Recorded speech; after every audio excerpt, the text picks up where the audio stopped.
আপনার Android phone যেমনই হোক না কেন, আপনি কিন্তু এখন থেকে চাইলে ডিএসএলআর ক্যামেরার মতো আপনার ফোনের ক্যামেরাকে ব্যবহার করতে পারবেন, বিভিন্ন কালার কারেকশন করতে পারবেন, প্রফেশনাল যাবতীয় ডিএসএলআর ক্যামেরার টুলসগুলা আপনার অ্যান্ড্রয়েড ফোনে ব্যবহার করতে পারবেন।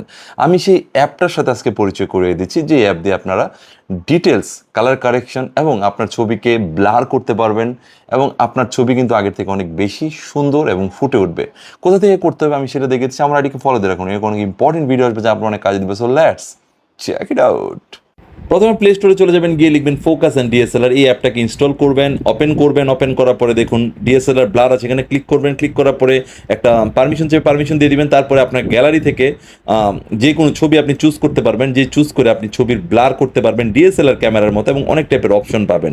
এটা শেষ হয়ে গেলে আপনি শুটিংয়ে ক্লিক করতে পারেন। শুটিংয়ে ক্লিক করলে আপনি পারমিশন চাইবে, পারমিশন দিবেন। এরপরে দেখুন আপনি ডিএসএলআর ক্যামেরার যাবতীয় যত টাইপের সেটিংস আছে, আইএসও বলেন, এসএস বলেন, ডাব্লিউবি বলেন, জুম, ফোকাস, এএফ কিংবা ইভি, সব কিছু। এছাড়া ভিডিও অপশন আছে এখানে নিচে দেখুন। ভিডিও অপশনে আমি মার্ক করে দেখে দিলাম। এই ভিডিও অপশনে ক্লিক করলে আপনি ভিডিওতেও ডিএসএলআর ক্যামেরা যাবতীয় ফিচার যেগুলো আছে, আইএসও থেকে শুরু করে, ডাব্লিউবি থেকে শুরু করে, কালার কারেকশন যা দরকার আপনার, জুম, ফোকাস এবং ইভি সব কিছু আপনি কিন্তু এখান থেকে পারবেন।